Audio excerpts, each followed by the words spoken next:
Ħafna familji ma jistgħux iħallsu l-kontijiet tad-dawl u tal-ilma f'daqqa u għalhekk ikollhom iħallsuhom bin-nifs. Madankollu dawk il-familji li dħul tagħhom huwa baxx u għalhekk jirċievu l-benefiċċju tal-enerġija ma jistgħux jibqgħu iħallsu l-kont tagħhom bin-nifs.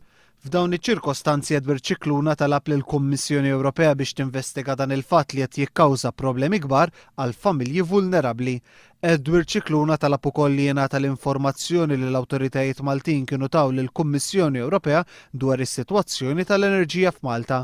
F'Mejju tas-sena 2010 Edward Cicluna kien staqsa jekk il-Gvern Malti kienx qed jikser id-direttiva dwar l-enerġija li tħares lil familji vulnerabbli.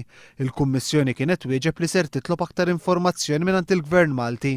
Minn dakinhar lil hawn aktar minn 5500 familja kellhom il-provista tad-dawl sospiża mal-100 familja tinqatalhom il-provista kull xahar. Mis-sena 2008 lil hawn kważi 5% ta' djar Maltin kellhom il-provista tad-dawl sospiża. Cicluna qal li din hija xi ħaġa inaċċettabbli.